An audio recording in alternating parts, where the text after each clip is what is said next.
sp3d2 hybridization, sp3d2 hybridisation. ठीक है, तो देखिए बेटा क्या मीनिंग है sp3d2 हाइब्रिडाइजेशन का।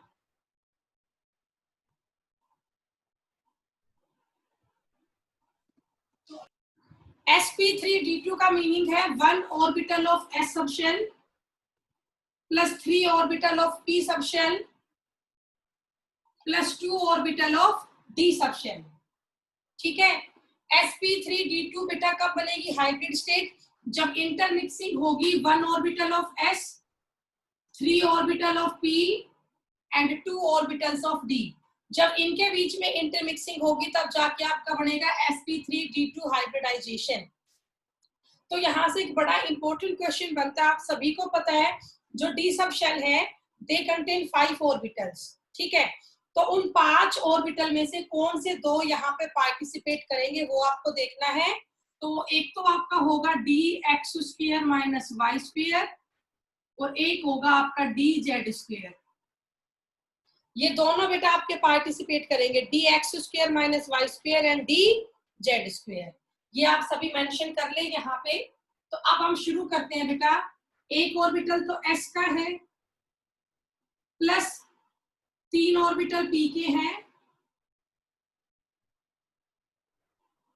एक का नाम px रख दिया, एक हो गया py और एक हो गया pz, प्लस में 2 ऑर्बिटल d के हैं। आपको पता है d की भी शेप तो यही होती है, एक है dx² माइनस वाई स्क्वायर और एक है आपका dz²। तो टोटल मिला के आपके ये 7 क्या हो गए, सॉरी 6 आपके क्या हुए एटॉमिक ऑर्बिटल। तो अगर यहाँ पर 6 एटॉमिक ऑर्बिटल है तो आप बताइए बेटा कितने यहाँ पे बनेंगे मॉलिक्यूलर ऑर्बिटल? कल पढ़ा रही थी ना मैं आपको मैम 6 ही बनेंगे। हाँ जी, जितने हम एटॉमिक ऑर्बिटल लेंगे उतने ही फॉर्म होंगे मॉलिक्यूलर ऑर्बिटल। तो 6 ही यहाँ पे मॉलिक्यूलर ऑर्बिटल बनेंगे, कुछ ऐसे देखिए 1 2 3 4 5 6। ओके, एक लोब बड़ी होगी एक लोब थोड़ी छोटी होगी, अपने हिसाब से बना लेना बेटा। अब इसका डायग्राम कैसा होगा बेटा? मैं ऊपर का रब कर दूं इसका, बोलो मैं इस साइड का रब कर दूं, आपने कर लिया? कुछ नेटवर्क प्रॉब्लम है बेटा, कई बच्चे बार बार आ रहे हैं। ठीक है, तो मैं इस साइड का रब कर देती हूँ, फिर इसका डायग्राम बनाते हैं। टोटल आपको ये पता है इसमें 6 ऑर्बिटल्स है। ठीक है, s के और 3 p के और 2 d के। अब जब आप इनकी इंटरमिक्सिंग करेंगे ना तो क्या होगा देखिए,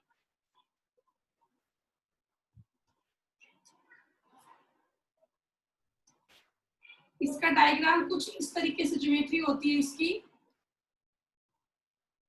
ये इसकी बाउंड्री है, आउटर बाउंड्री। 4 एटम्स यहां होते हैं कॉर्नर्स में। ठीक है, 2 ऐसे ऊपर नीचे।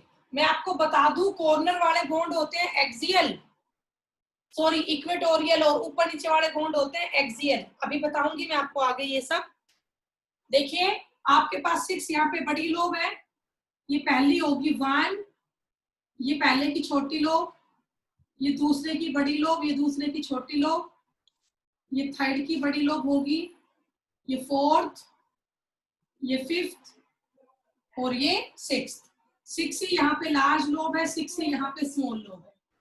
ठीक है, अब आपको करना क्या है, ये 4 लोब तो कॉर्नर तक बनानी है और जो ये आपकी ऊपर नीचे वाली 2 लोब्स है ना ये लंबी होगी, क्योंकि कॉर्नर वाले बॉन्ड जो है ना, आवाज नहीं बेटा, कॉर्नर वाले बॉन्ड आपके कहलाते हैं इक्वेटोरियल। कॉर्नर के बॉन्ड क्या कहलाते हैं? इक्वेटोरियल। और जो ऊपर नीचे वाले बॉन्ड होते हैं ना इनको हम बोलते हैं एक्सियल। इनको हम क्या बोलते हैं? एक्सियल बोलते हैं। तो यहाँ पे आप कहेंगे जो एक्सियल बॉन्ड होते हैं ना उनकी बॉन्ड लेंथ ज्यादा होती है as compare to equatorial bond. हमेशा बेटा एक्सियल बॉन्ड लंबे होते हैं इक्वेटोरियल बॉन्ड से। इसकी वजह क्योंकि जो एक्सियल बॉन्ड है इसमें ग्रेटर होता है inter electronic repulsion.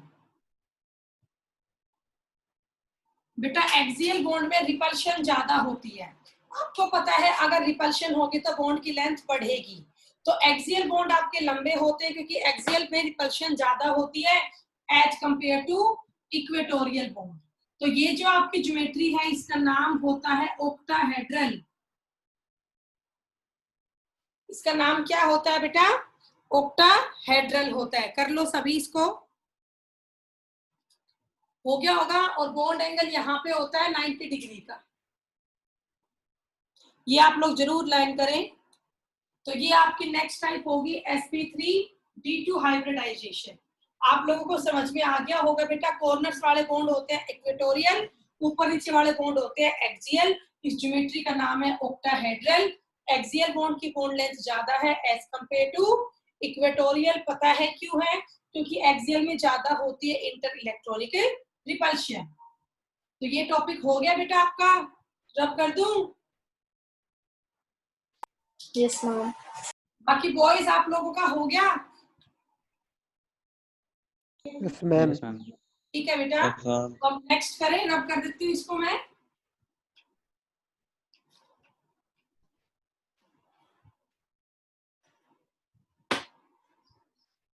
Ujjwal, are you in the class? Ujjwal? Yes ma'am. Okay बेटा। तो अब इसके बाद आप 6th टाइप डालो, sp3d3 हाइब्रिडाइजेशन। अभी हमने इससे पहले किया था sp3d2। अब हम क्या करेंगे? sp3d3। देखिए ध्यान से, sp3d3 में क्या होगा आपको समझ में आ रहा होगा। एक ऑर्बिटल s का है, 3 ऑर्बिटल p के हैं और 3 ही ऑर्बिटल d के हैं। 1 orbital of s plus 3 orbital of p plus 3 orbital of d। अब ये आप सभी को पता है d सब शेल कंटेन 5 ऑर्बिटल। तो आपको ये देखना है इन 5 में से ये कौन से आपके 3 d ऑर्बिटल है। तो एक तो आपका dx, एक dy और एक dxy, dyz और dzx।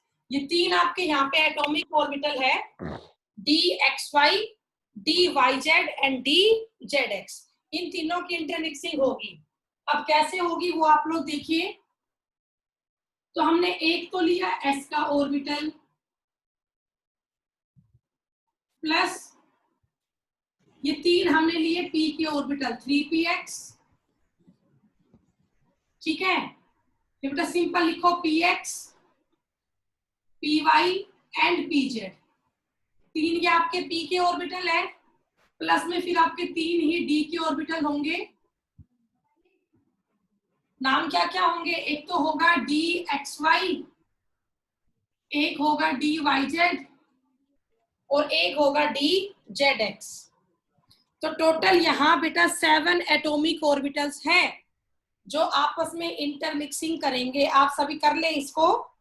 एक s का ऑर्बिटल है, 3 आपके p के ऑर्बिटल है और 3 आपके d के ऑर्बिटल है। अब आप बताइए टोटल यहाँ पे 7 एटॉमिक ऑर्बिटल है तो कितने बनेंगे मॉलिक्यूलर ऑर्बिटल? बोलो।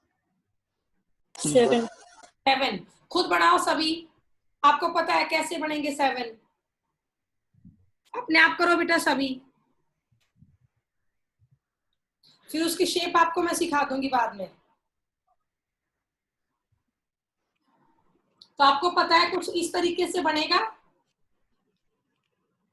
7 यहाँ पे बनेंगे hybrid orbital 1 2 3 4 5 6 and 1 7. So these are the 7 hybrid orbital. आवाज नहीं बेटा, नो। उज्जवल बेटा आवाज नहीं, म्यूट करो खुद को। बेटा सभी खुद को म्यूट रखा करो, नहीं फिर मैं करूंगी आप लोगों को। तो ये हो गया आपका टोटल 7। यहाँ पे क्या बने लिख ले आप लोग, ये ऊपर तो 7 क्या थे एटॉमिक ऑर्बिटल्स, और अब इससे यहाँ पे 7 आपके क्या बने मोलिक्यूलर या हाइब्रिड ऑर्बिटल। 7 यहाँ पे एटॉमिक ऑर्बिटल थे, उससे आपके 7 ही बने मोलिक्यूलर या हाइब्रिड ऑर्बिटल्स। ओके, तो अब इसकी ज्योमेट्री क्या होगी, उसकी शेप क्या होगी वो आप देखिए। ये मैं रब कर देती हूं।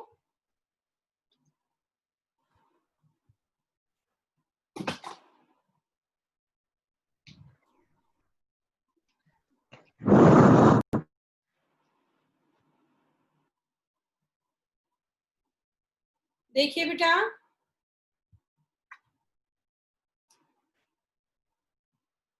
इसकी ज्योमेट्री आप कैसे बनाओगे ध्यान से देखना। आप लोग सभी ने एक पेंटागन बनाओ।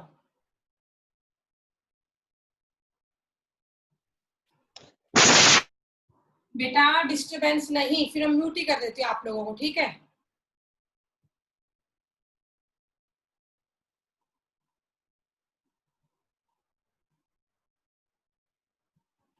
आप सभी एक पेंटागन बनाएंगे बेटा, और पेंटागन ऐसे बनाना कि आपकी पांचों जो लेंथ है ना वो इक्वल रहे। ओके, अब देखिए आप क्या करेंगे, यहाँ पे 5 तो बॉन्ड आपके बन जाएंगे कॉर्नर्स में, 1 2 3 4 5 हो गया, और 2 आपके बनेंगे ये ऊपर नीचे एक्सियल वाले। कॉर्नर वाले कौन से होते हैं इक्वेटोरियल, और बेटा ऊपर नीचे वाले कौन से होंगे एक्सियल। और ये आपको पता ही है एक्सियल बॉन्ड लंबे होते हैं as compare to equatorial bond, ठीक है। तो चलिए अब इसका डायग्राम बना लेते हैं ज्योमेट्री। ये फर्स्ट की बड़ी लोब है, ये सेकंड की बड़ी लोब है, ये थर्ड होगी आपकी, ये फोर्थ, ये फिफ्थ, ये सिक्स्थ हो गया, ये सेवंथ हो गया। आया समझ में। अब इनकी स्मॉल लोब्स भी दिखा दो बेटा, 7 यहाँ पे, 7 इनकी ये स्मॉल लोब भी यहाँ पे होगी।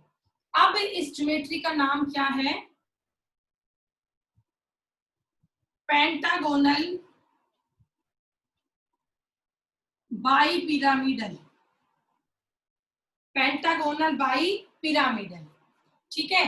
अब बेटा यहाँ बॉन्ड एंगल अलग अलग है, देखिए एक्सियल और इक्वेटोरियल में बॉन्ड एंगल है यहाँ पे 90 डिग्री का, लेकिन between equatorial and equatorial bond angle है 72 डिग्री का। यहाँ पे बॉन्ड एंगल डिफर कर रहे हैं। अगर हम बात करते हैं bond angle between axial and equatorial तो वहां 90 डिग्री का बॉन्ड एंगल होता है, but between two equatorial bond 72 degree का बॉन्ड एंगल होता है, ठीक है। So these are the bond angles of a geometry pentagonal bipyramidal sp3d3 hybridization, ठीक है।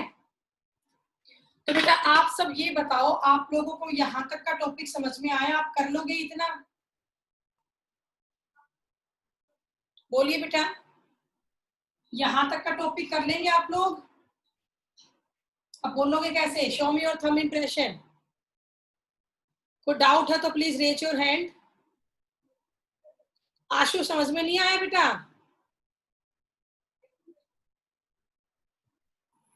चलिए ठीक है अब करें आगे। अब तक बेटा जो मैंने आपको पढ़ाया वो सिर्फ ये समझाया कि कितने टाइप की आपकी हाइब्रिडाइजेशन है। अब इसको अप्लाई कैसे करना है, इसका यूज क्या है, एग्जाम में क्वेश्चन कैसे आएगा, वो सब आप लोग सीखिए कि हम किसी भी कंपाउंड की हाइब्रिड स्टेट है उसे कैसे पता करते हैं, किस तरह से हम किसी भी कंपाउंड की निकाल सकते हैं हाइब्रिडाइजेशन। तो दो तरीके हैं, एक लॉन्ग मेथड है, एक शॉर्ट मेथड है। एट लास्ट आप लोग शॉर्ट मेथड से कर सकते हो, बट पहले मैं आप लोग को इसका लॉन्ग मेथड सिखाऊंगी। ध्यान से देखिए आप लोग,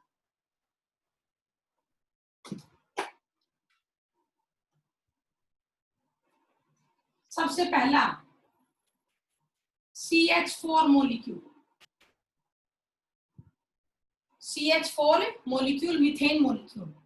आपको इसकी ज्योमेट्री पता करना है, और जो इसका सेंटर एटम है कार्बन, आपको सेंटर एटम कार्बन की हाइब्रिडाइजेशन निकालनी। आपको क्या करना है बेटा, जो सेंटर एटम है कार्बन उसकी आप लोग हाइब्रिडाइजेशन निकालोगे। तो आप सभी ध्यान से यहाँ पे देखना, कार्बन का एटॉमिक नंबर क्या होता है 6। तो आप सभी इसकी लिखिए इलेक्ट्रॉनिक कॉन्फ़िगरेशन। EC का मीनिंग क्या है, इलेक्ट्रॉनिक कॉन्फ़िगरेशन। तो क्या होगी 1s2 2s2 2p2 हो गया 6, 2O2 4O2 6, 1s2 2s2 2p2। अच्छा, अब ये जो इलेक्ट्रॉनिक कॉन्फ़िगरेशन है ना, ये GS में है। GS का मीनिंग ग्राउंड स्टेट में है। किसमें है बेटा, ये ग्राउंड स्टेट में है। ग्राउंड स्टेट का मीनिंग फिलहाल ये स्टेबल है। तो आप ये देखिए, इसकी P सब शेल में 2 इलेक्ट्रॉन है। तो आपको पता है P जो सब shell it contain 3 orbital, 2px 2py और 2pz। अब टोटल अगर यहाँ पे 2 इलेक्ट्रॉन है तो एक तो px में आ जाएगा, एक आपका py में आ जाएगा और pz क्या रह जाएगा 0। ये बात आप लोगों को समझ में आई, बताओ।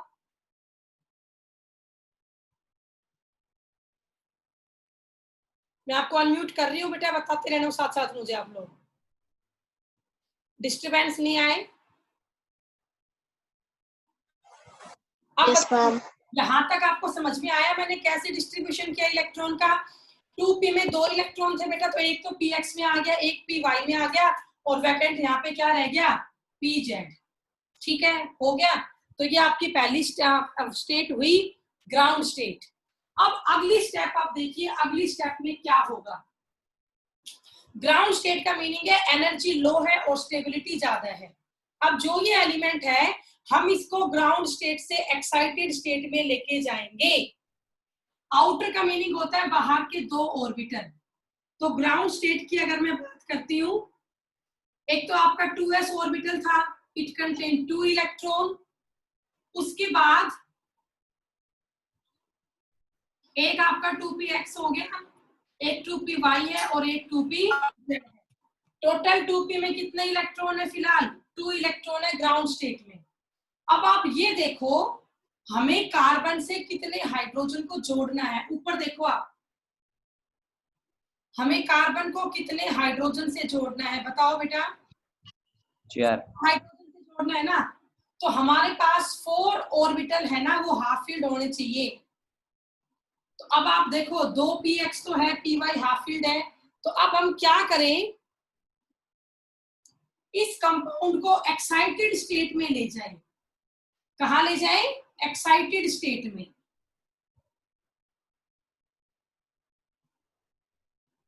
This is 2px 2py 2pz और ये एज इट इज आपका भरा हुआ है। इस कंपाउंड को हम लेंगे एक्साइटेड स्टेट में।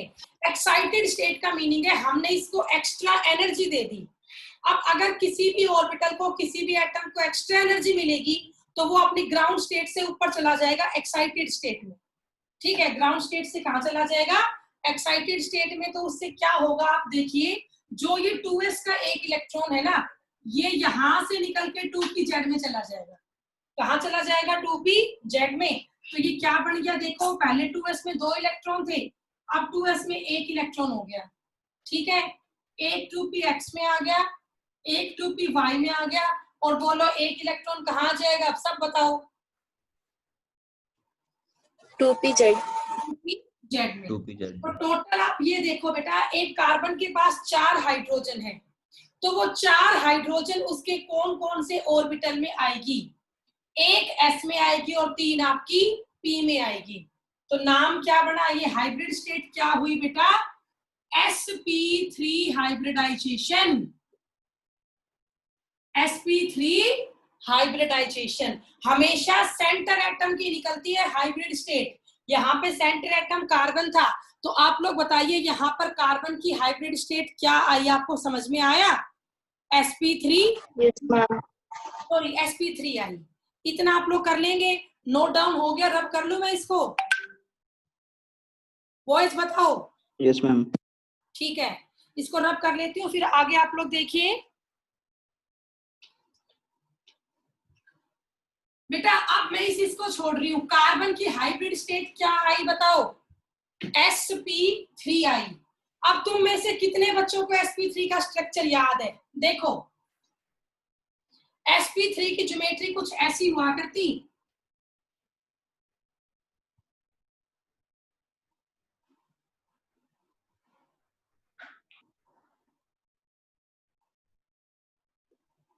ये मैंने कल तुम्हें समझाया था,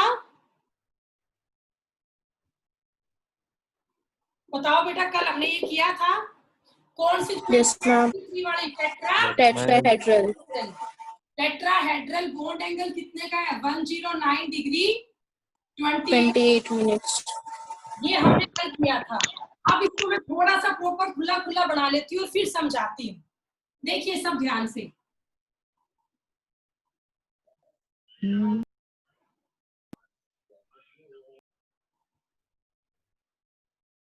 कुछ इस तरह की बेटा ये 4 लोब है मेन, ये स्मॉल लोब मैंने यहाँ पे दिखा दी, हो गया। अब आप ये बताओ बेटा, नीचे जो मैंने ये sp3 लिखा था, यहाँ पर इस लाइन में 4 इलेक्ट्रॉन थे, एक s में था और 3 आपके p में थे, तो टोटल बेटा 4 लोब है और चारों लोब में एक एक इलेक्ट्रॉन है, 1 2 3 4। आपको इतनी ये बात समझ में आ रही है बेटा? बोलो, मैंने ये 4 इलेक्ट्रॉन कहाँ से दिखाए बताओ, बोलो बेटा। 2px 2py और 2pz। हाँ जी, एक तो s का है और 3 आपके 2px 2py और 2pz के हैं। अच्छा अब आप ये बताओ, जो अब तक मैंने ये स्ट्रक्चर बनाया है, ये तो सिर्फ कार्बन का ही बना है और मॉलिक्यूल हमारा क्या है? CH4 है। तो अब आप ये देखो, यहाँ आपको कार्बन से कितने हाइड्रोजन जोड़ने हैं? 4 हाइड्रोजन। H का एटॉमिक नंबर क्या होता है? 1। तो H की इलेक्ट्रॉनिक कॉन्फ़िगरेशन भी क्या बनेगी? 1s1। क्या बनेगी बेटा? 1s1। तो ये मैंने बना लिया 1s ऑर्बिटल और इसमें एक ये इलेक्ट्रॉन दिखा दिया, ये हो गया 1s1। तो अब आप देखो टोटल यहाँ पे 4 हाइड्रोजन है, तो 4 यहाँ पे 1s ऑर्बिटल है। अब बॉन्ड का बनता है 2 इलेक्ट्रॉन से, तो एक आपका H का यहाँ आ गया 1s1, एक यहाँ आ गया, एक यहाँ और एक यहाँ। और देखिए मैंने इनमें क्या किया, चारों में एक एक इलेक्ट्रॉन और डाल दिया, 1 2 3 4। आपको ये बात समझ में आई? मैंने ये डबल डबल कैसे कर दिए इलेक्ट्रॉन, बताओ बेटा। Yes, ma'am. हाँ जी, ये एक Yes, एक इलेक्ट्रॉन हाइड्रोजन एटम से आया ना, और एक एक इलेक्ट्रॉन कार्बन एटम के पास था, तो टोटल यहाँ पर 4 जगह इलेक्ट्रॉन की शेयरिंग हुई, मतलब 4 बॉन्ड यहाँ पे बनेंगे। तो इस तरह का ओवर इंटरमिक्सिंग डायग्राम बनेगा किसका? CH4 मॉलिक्यूल का। तो अब इसकी फाइनली ज्योमेट्री कैसी होगी वो आप देखिए बेटा। अगर आप इसकी परफेक्ट ज्योमेट्री बनाते हो तो देखिए, सेंटर में एटम होगा कार्बन, उससे 4 आपके क्या जुड़ेंगे?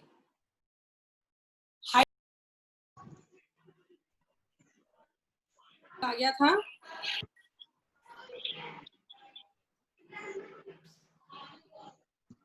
तो अब देखिए बेटा, इसकी ज्योमेट्री ये बनेगी CH4 की, एक कार्बन से 4 हाइड्रोजन आपके जुड़ गए हैं और बॉन्ड एंगल दिखाना है आपको यहाँ पे 109 डिग्री 28 मिनट्स।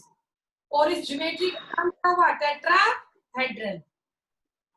ज्योमेट्री का नाम क्या होगा? टेट्राहेड्रल होगा।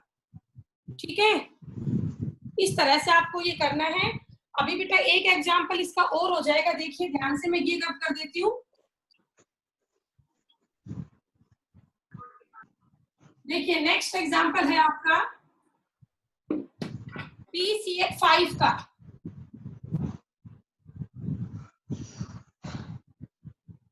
देखना चल रहा है PCl5 phosphorus pentachloride.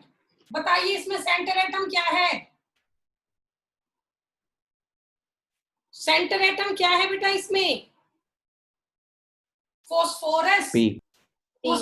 Atomic number 15।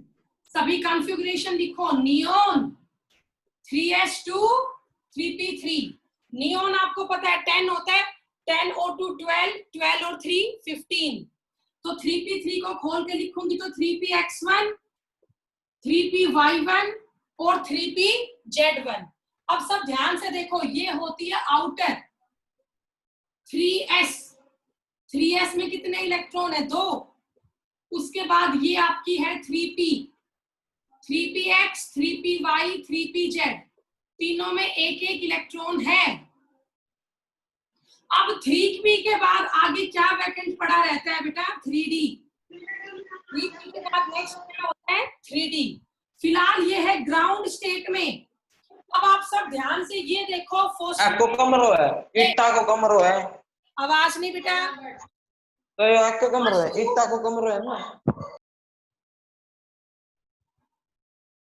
तो आप सभी ये देखो अब ध्यान से, यहाँ पर फास्फोरस जो है कितने Cl के साथ जुड़ेगा? बताओ सभी। 5 Cl से बेटा। तो आपको 5 ऑर्बिटल को हाफ फील्ड करना होगा, ठीक है? तो कीजिए। अभी आपके पास कितने ऑर्बिटल हाफ फील्ड है? 1 2 3 तो है। अभी आपको 2 और करने हैं हाफ फील्ड। तो मैं इसे ग्राउंड स्टेट से कहां ले आऊं? एक्साइटेड स्टेट में, ठीक है? तो क्या होगा, जो ये s का एक इलेक्ट्रॉन है, इस बार ये d में जाएगा वैकेंट में। वजह, p में तो पहले ही एक इलेक्ट्रॉन है, हाफ फील्ड है। तो इस बार क्या बना? 3s में आपका एक इलेक्ट्रॉन बचा, 3 आपके 3p में आ गए इलेक्ट्रॉन, 3px, 3py, 3pz, और एक आपका 3d में चला गया। कौन सा 3d? 3dz²।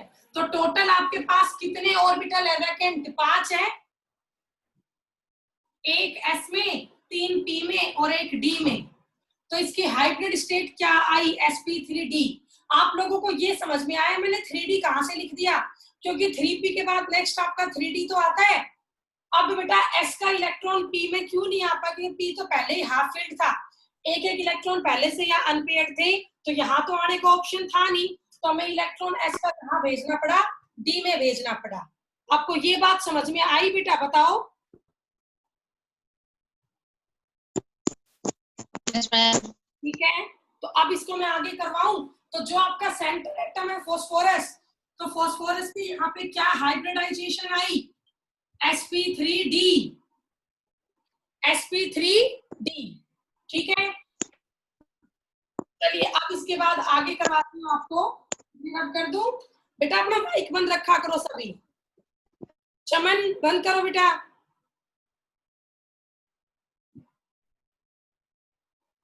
तो अब देखिए आगे आप सभी, इसके बाद ये रख कर देती हूं मैं।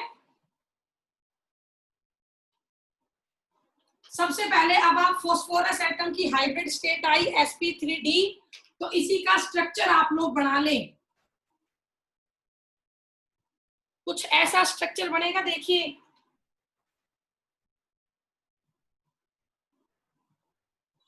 ठीक है, 5 लूप्स बनेगी, 1 2 3 4 5। ये 5 बड़ी लोब है, एक s की, 3 p की और एक d की, और पांचों में एक एक इलेक्ट्रॉन है। 1 2 3 4 5।